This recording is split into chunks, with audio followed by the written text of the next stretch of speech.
Por que eu trouxe rapidamente essas distinções aqui, sem problematizá-las e sem trabalhar algumas particularidades que elas nos trazem, né, e merecem uma atenção maior quando a gente quer estudar Frege mais a fundo, para prepará-los para a gente iniciar agora, de fato, o nosso semestre discutindo Wittgenstein. Né? Se vocês estão atentos lá ao que eu pedi para que vocês fizessem antes de nós iniciarmos o nosso trabalho, uma das coisas estava ver o filme Wittgenstein. Espero que vocês tenham conseguido. O pessoal em Cachoeira do Sul tinha tido alguma dificuldade de baixar com sincronicidade o filme e também a legenda, tá? Mas uma colega conseguiu e gravou para o pessoal no computador lá do Polo. Tá? Então, se alguém não está conseguindo ver em casa por alguma razão, guarde um tempinho para ir ao Polo e assistir o filme, que dá uma ideia geral do traçado da vida do Wittgenstein. E, em segundo lugar, se ainda assim vocês permanecerem com problemas para isso, eu posso remeter para algum polo, caso solicitado, uma cópia em CD para que o polo tenha e possa passar para os seus alunos, ou me peçam por e-mail, que eu em seguida estarei fazendo a remissão. Tá? Muito bem. Passamos ao Wittgenstein.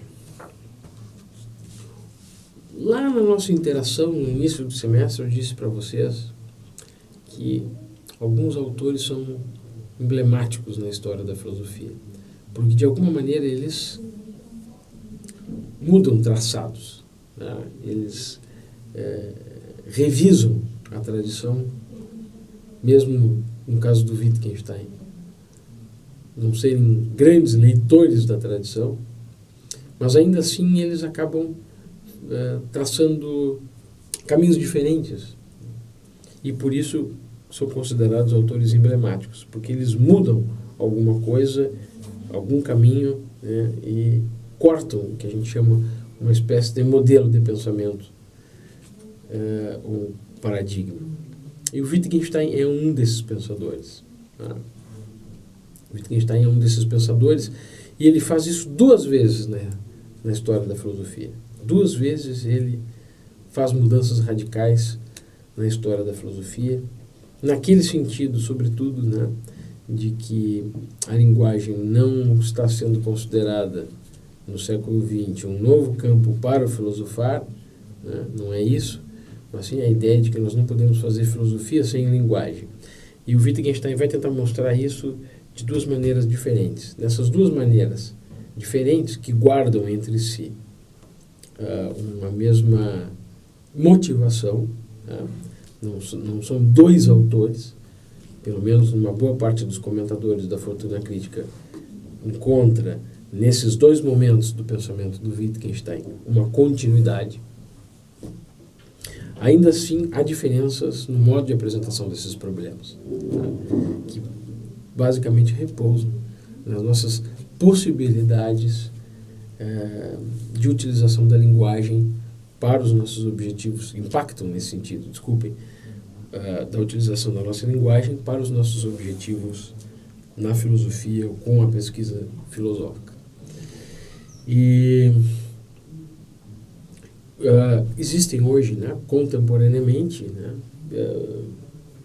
pessoas que sustentam, sobretudo uma autora canadense chamada Danielle Moyle Sherlock, que sustenta que o Wittgenstein, lá no final da vida, repensou ainda um pouco o que ele já tinha feito anteriormente.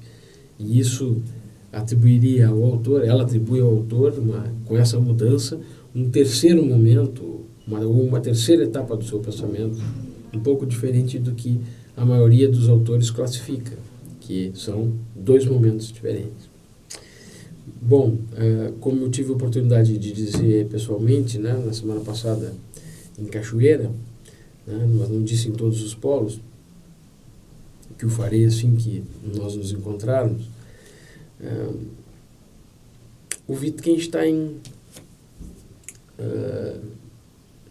é um autor que desperta o interesse, às vezes, além do simples interesse filosófico, né, porque é um autor que teve uma vida pessoal, assim, em que tentou ser sempre coerente, de um modo ou de outro, com os princípios que sustentou na filosofia, né? Por isso que existe um belo trabalho, se vocês tiverem interesse e possibilidade de ler, que é a biografia escrita por um autor chamado Ray Monk. Sua biografia chama Wittgenstein, O Dever do Gênio, tá? Do Ray Monk, que tenta justamente conectar esses dois aspectos, vida e obra do autor. Embora isso não seja um preceito que a gente possa utilizar para qualquer pensador, né? No caso do Wittgenstein é bastante adequado o modo como esse pesquisador consegue estipular esses vínculos. E gostaria de chamar a atenção de vocês, então, que o único trabalho que Wittgenstein publicou em vida foi o Tratatus Lógico-Filosóficos, de 1921, cuja tradução brasileira, que eu recomendo a vocês, talvez seja melhor, é essa aqui, tá? Do professor Luiz Henrique Lopes dos Santos, que é um professor aposentado da USP. Tá? Wittgenstein não publicou mais nenhum outro livro. Na verdade, escreveu muita coisa. Deixou um livro pré-organizado, que justamente caracteriza a segunda fase do seu pensamento e que se chama Investigações Filosóficas. E ele foi publicado em 1953, 2 anos após a morte do Wittgenstein, que data de 1951. Até o último dia, o penúltimo dia antes de morrer, Wittgenstein continuava escrevendo, né? E também muitos alunos do Wittgenstein tinham o hábito de copiar suas aulas. Então a gente vai encontrar uma quantidade enorme de materiais que depois foram pelos especialistas, e muitos desses especialistas foram seus alunos, organizaram, né, por períodos esses escritos, mostrando esse itinerário do pensamento do Wittgenstein, desde um material anterior ao Tratatus, tá, um pouquinho anterior ao Tratatus, depois foi publicado com o nome de Procto-Tratatus, até as suas últimas anotações, que foram publicadas com o nome de Sobre a Certeza ou Da Certeza, e que, como eu dizia para vocês agora um pouquinho antes, né, para alguns autores caracterizam uma terceira fase do pensamento desse autor. Tá? Muito bem. Então, sempre pensem nisso, né? Se alguém vai estudar Wittgenstein mais a fundo, vai tentar compreender o Wittgenstein verificando desde o início do seu pensamento, passando por essas outras etapas em que ele vai reformulando paulatinamente o que havia pensado inicialmente e culminando, então, depois, né, na fase final com a publicação, a publicação pós-mortem das Investigações Filosóficas e dos outros escritos tardios, sendo o último o Da Certeza. Né? Uma coisa importante também a observar, né, como Wittgenstein inicia o seu processo no interior da filosofia. Wittgenstein, como vocês vão ler, né, nas biografias autorizadas por aí, e também no dicionário Wittgenstein há uma síntese um pouco dessa biografia, eu vou postar para vocês lá no ambiente, há uma versão em PDF do dicionário, tá? Ou pelo menos eu vou mandar para vocês um link para que vocês possam acessá-la. E em outras biografias, né, inclusive essa que eu citei, que é do Ray Monk, né, que chama-se Wittgenstein, O Dever do Gênio, e muitas outras que vocês vão encontrar por aí, mesmo digitando o nome na internet, botando vídeo e obra, vocês vão encontrar diferentes comentários, né, diferentes pessoas falando sobre a vídeo e obra do Wittgenstein. Ele foi treinado, digamos assim, a ser um profissional qualificado do ponto de vista intelectual. As pessoas gostam de dizer que ele vinha de uma família abastada, que pessoas muito importantes conviviam na sua casa, né, pessoas das artes, da música em geral. O certo é que quase todos os irmãos, né, tinham uma personalidade diferente do nosso habitual, né, modo de conceber personalidades em geral, e foram referência em algumas questões, né, vinculadas à arte e ao pensamento. A mãe de Wittgenstein, se diz, era uma pessoa que estimulava bastante isso nos filhos, né? E Wittgenstein teve uma educação assim, severa e, ao mesmo tempo, muitos tutores o treinaram em casa para desenvolver assim, as mais diferentes habilidades. Isso, inicialmente, ele pensava em ser engenheiro, conta a lenda, né? Que a certa altura ele estava em Cambridge e começou a se interessar por questões vinculadas à matemática e vai assistir os seminários de um professor chamado Bertrand Russell. E se interessa, né? E aí, então, fica em dúvida se ele, na verdade, que continuaria tentando pesquisar alguma coisa na engenharia aeronáutica, que era o que ele estava se formando, ou se ele deveria adentrar no âmbito da filosofia. E conversa com o Russell no final da aula e pergunta, né, se ele deveria, o que o Russell achava disso. O Russell pede para ele escrever alguma coisa e trazer depois, no início do próximo semestre, né, para que ele diria, então, o que ele achava a respeito. E quando o Russell recebe esse trabalho, lê, e quando o Wittgenstein chega depois, o Russell diz para ele com todas as letras, não, com certeza, engenheiro aeronáutico você não vai ser, né? Vai permanecer na filosofia. E, inicialmente, nessa amizade, né, que é expressa lá no filme, para quem já viu, né, essa amizade possui forte enlace emocional, né, e psicológico, não só teórico, né, porque do ponto de vista teórico, aos poucos o Wittgenstein vai, entre aspas, detonando aquele trabalho realizado pelo seu mestre, né?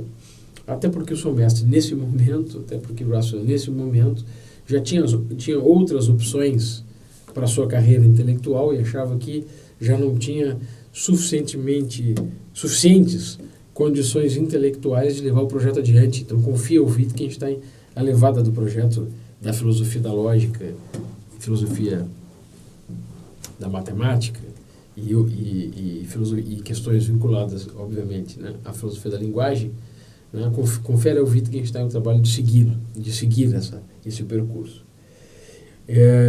E mais só uma pequena observação em relação a isso. Apesar de ter dinheiro para publicar mais ou menos 1000 livros, se ele quisesse, Wittgenstein achava que isso não conferia glória ao seu próprio trabalho. Então ele não se vale desses meios particulares, né? E custa muito para publicar o Tractatus. E ele só consegue publicar o Tractatus porque o Bertrand Russell faz uma introdução, que vocês vão encontrar aqui no livro, uma introdução comentada ao Tractatus, que depois, mais tarde, Wittgenstein diz que é uma pena, uma lástima isso fazer parte do livro, porque isso mostra claramente como Bertrand Russell não entendeu absolutamente nada do que ele queria dizer posteriormente. Tá? E depois, anos mais tarde, eles vão se afastando, intelectual e particularmente, né, em virtude do gênio do Wittgenstein, que inicialmente é uma coisa que chama a atenção não só do Bertrand Russell, mas de um clube de pessoas diferentes, né, cuja característica deveria ser essa capacidade do gênio.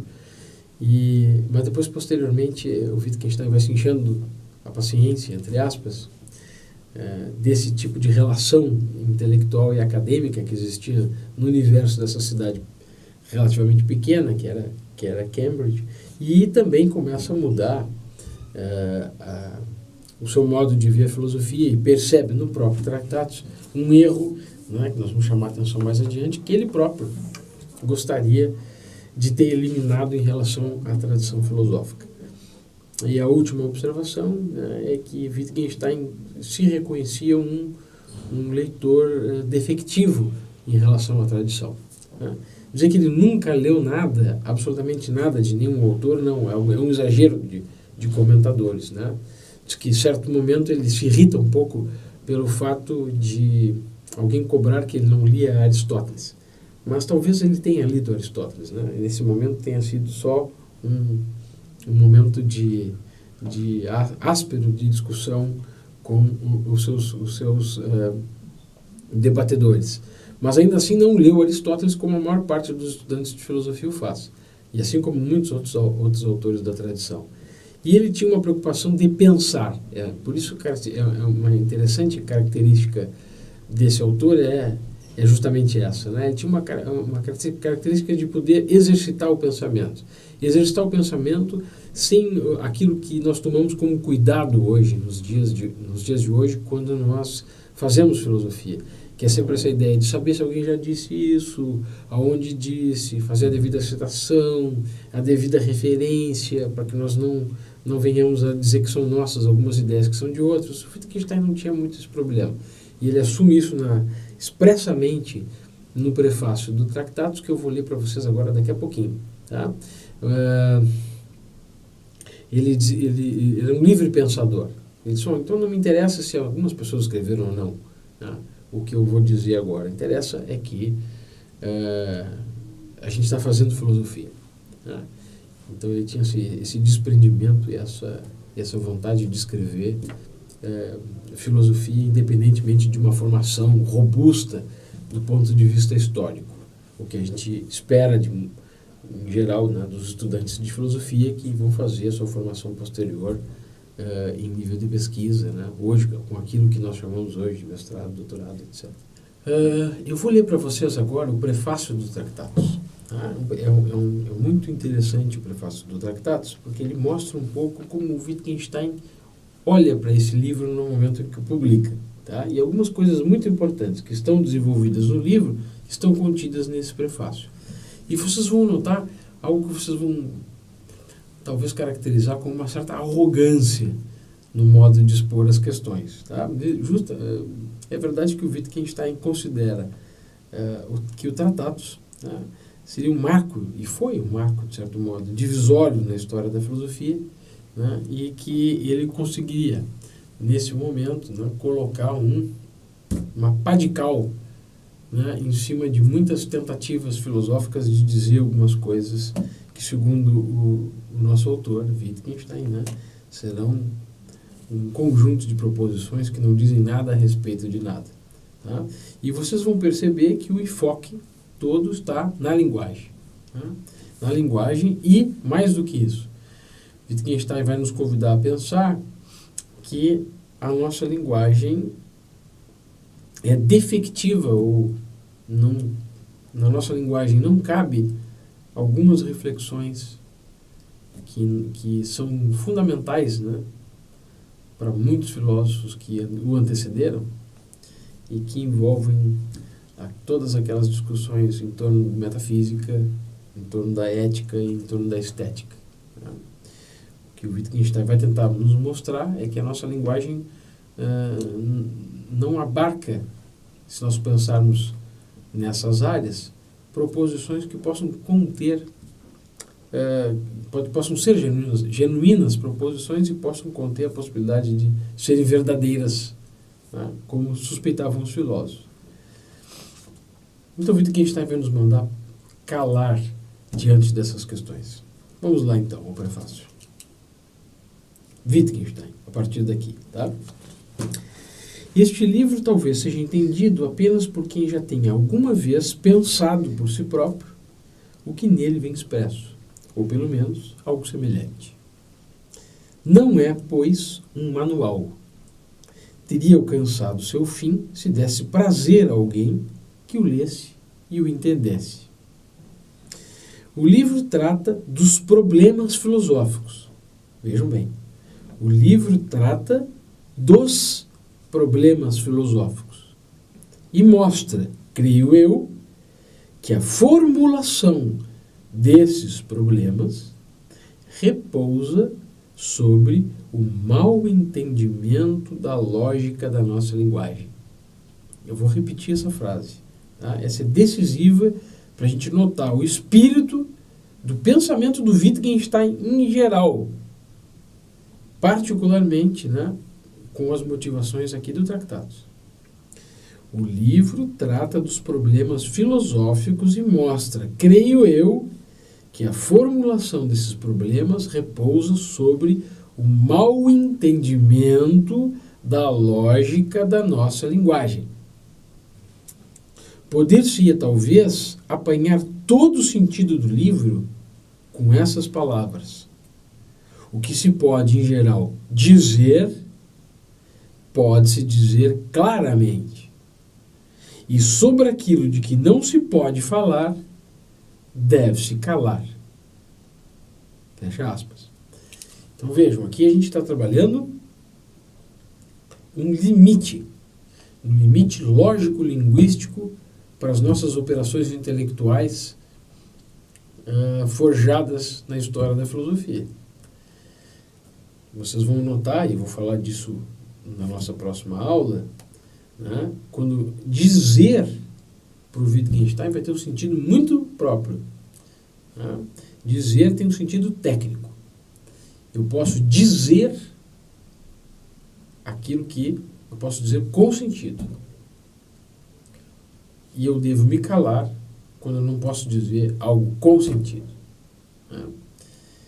E eu vou tentar mostrar para vocês que para algumas pessoas há uma diferença entre dizer e falar. Né? Falar, a gente pode falar qualquer coisa, mas dizer é quando nós queremos atribuir verdade ao nosso discurso.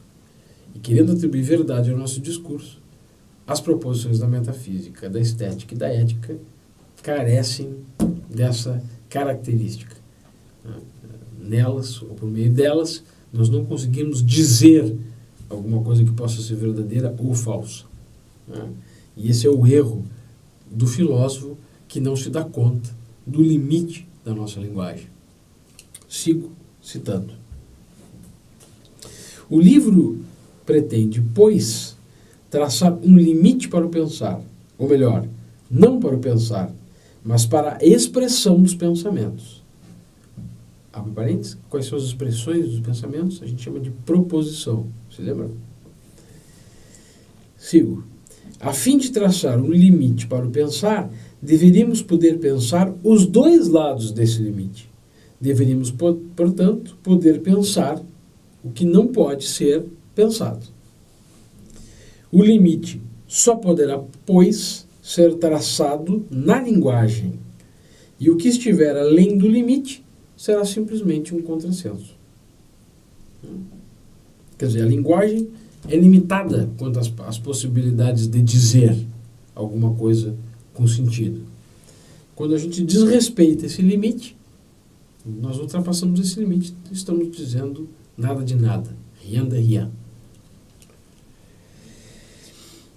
O quanto meus esforços coincidem com os de outros filósofos, não quero julgar, como eu dizia para vocês. Com efeito, o que escrevi aqui não tem no pormenor absolutamente nenhuma pretensão de originalidade. E também não indico fontes, porque me é indiferente que alguém mais já tenha, antes de mim, pensado o que pensei. Não tem citação autor-data, tá? nem nota de rodapé para mencionar autores da tradição nessa obra aqui. Tá? Vocês não vão encontrar. Né? Alguma frase entre parênteses, fulano de tal, ano e página, como a gente faz hoje em dia. Não tem. É um livro pensador expressando algumas posições ou algumas teses. Desejo apenas mencionar que devo às obras grandiosas de Frege e aos trabalhos de meu amigo Bertrand Russell uma boa parte do estímulo às minhas ideias. Se esta obra tem algum valor, ele consiste em duas coisas. Primeiramente, em que nela estão expressos pensamentos, e esse valor será maior quanto melhor expressos estiverem os pensamentos. Quanto mais perto do centro, a flecha atingir o alvo. Nisso, estou ciente de ter ficado muito aquém do possível. Simplesmente porque minha capacidade é pouca para levar a tarefa a cabo. Possam outros vir e fazer melhor. Por outro lado, a verdade dos pensamentos aqui comunicados parece-me intocável e definitiva. Portanto, é minha opinião que, no essencial, resolvi de vez os problemas. E se não me engano quanto a isso, o valor desse trabalho consiste, em segundo lugar, em mostrar como importa pouco resolver esses problemas. Ludwig Wittgenstein, Viena, 1918, 3 anos antes do trabalho ser publicado. Tá? Então vejam, o que está contido no Tractatus? A ideia de que nós podemos traçar um limite para aquilo que pode ser dito e aquilo que não pode ser dito. Tá? Pode ser pensado e pode ser, como a gente vai ver, mostrado, tá? Mas não dito, porque a nossa linguagem não consegue abarcar algumas discussões que extrapolam os limites do sentido, particularmente, né, aquilo que se faz em ética, em estética e em metafísica. Essa obra, pessoal, o Tractatus, é uma obra argumentativa, tá? Mas não é argumentativa no sentido filosófico tradicional, porque a gente espera que um argumento seja desenvolvido, né? A gente encontre um texto, a gente encontre premissas e conclusão, a gente encontre uma estrutura que vá se desenvolvendo e nós vamos, aos poucos, né, compreendendo o que o autor quer dizer. Ela é argumentativa no outro sentido. Ela nos apresenta teses, como a gente não está acostumado a ver, que muitos autores chamam de aforismos, mas na verdade não são aforismos. De acordo com o Bloch, no dicionário, um cara chamado Broad as chama de melodias sincopadas. O texto é todo numerado, como vocês podem notar aqui. Ele começa número 1, 1.1, certo? E assim sucessivamente. A gente pode dizer que cada uma dessas numerações representa uma tese diferente. E se nós quiséssemos argumentar, como normalmente nós fazemos nos textos filosóficos, para cada um desses pontos cabia um artigo científico, né? Então nós conseguiríamos fazer uma porção de artigos científicos em cima dessas passagens aqui. Tá? O que está sendo discutido nesse livro, de modo geral, questões de significado linguístico, questões da natureza da lógica, objetivo da filosofia e o lugar do eu. Cada uma dessas frases, tá, pessoal, contidas, poderia ser considerado o título de um capítulo, como eu dizia para vocês. Né? Tem 7 capítulos principais, portanto, 7 teses principais. A primeira, que a gente vai trabalhar depois, né, com calma, que nos diz que o mundo é tudo que é o caso. E a última, que é a 7, que não é dividida em nenhuma parte, é só 7, porque é o final do livro, que nos diz sobre aquilo de que não se pode falar, deve-se calar. Tá? Muita gente vê este livro não apenas como um livro de filosofia da linguagem e filosofia da lógica, mas o vê também como um livro de ética, justamente em função do limite que é possível colocar, que nós podemos colocar, né, mediante a aceitação do livro, por uma série de coisas que nós não podemos dizer, né, porque são coisas que nós dizemos e elas não têm sentido. A nossa linguagem não abarca. Então, se nós conseguimos nos ater, né, ou deter em nós mesmos essa vontade de ultrapassar os limites do que nós podemos dizer com sentido na linguagem, também, de certo modo, isso representa que nós estamos sendo éticos. Tá? Então, é uma maneira um pouco diferente de compreender a ética, mas a gente vai falar disso mais lá adiante. Cada uma dessas 7 teses tem pesos diferentes. Tá? Então, tem a N, depois tem a N1, depois tem a N e M1, e assim sucessivamente até a tese terminar. Há diferentes interpretações para esse livro. Né? Basicamente, linguísticas e ontológicas. Tá? As interpretações linguísticas para o livro dizem que os objetos do Tractatus são construtos. E a metafísica que surge no Tractatus, embora isso possa parecer agora estranho, eu acabei de dizer para vocês que ele não quer metafísica, e agora a gente diz que tem metafísica no Tractatus. A tese metafísica do Tractatus é uma decorrência da lógica. A existência de objetos é deduzida a partir da teoria da figuração lógica que a gente vai estudar. E no Tractatus a linguagem não é autônoma. Tá? Não é autônoma, ela tem uma função, né, que eu dizia para vocês que é uma função que repete a tradição, que é a função de espelhar o real. E tem umas interpretações ontológicas menos importantes e menos usuais, que dizem que a linguagem só é anterior no que se refere à ordem de conhecimento, mas não à ordem essencial. Bom, a gente tem 4 grandes partes no Tractatus. A teoria da lógica, que ele escreveu mais ou menos entre os anos 1912 e 1914.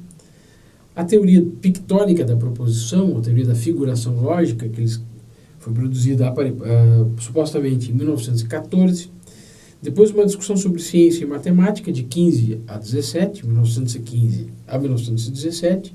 E uma discussão sobre o místico, que a gente vai ver justamente o que significa adiante, em 16 e 17. A estrutura do Tractatus, e assim eu encerro a aula de hoje. Tá? A estrutura do Tractatus é dividida em ontologia, qual é a metafísica do Tractatus, tá? Que é a chamada teoria do atomismo lógico, nós veremos, do 1 ao 2.063, a teoria da figuração lógica, do 2.1 ao 3.5, uma discussão sobre o âmbito da filosofia, do 4 ao 4.2, teoria da lógica, de 4.21 a 5.641 e depois de 6.1 a 6.13, tá? A natureza das proposições da matemática, do 6 ao 6.031 e do 6.2 ao 6.241, que diz que as proposições são derivadas umas das outras. Uma discussão sobre a característica da linguagem científica, do 6.3 ao 6.372. O misticismo, que justamente é dizer que aquilo que não pode ser dito nós temos que deixar de lado, né? Então, na verdade, isso mostra uma espécie de misticismo, uma rejeição às proposições da ética, da estética e da metafísica tradicional como inefáveis, do 6.373 ao 6.522 e, por fim, do 6.53 até o 7, que eu li para vocês. Wittgenstein manda a gente jogar a escada fora. Se vocês entenderem o Tractatus minimamente, né, até o final do semestre, e se vocês perceberem o espírito do Wittgenstein ao escrever essa obra, vocês vão entender que, uma vez que nós tenhamos compreendido o que ele queria com o Tractatus não serve mais para nada.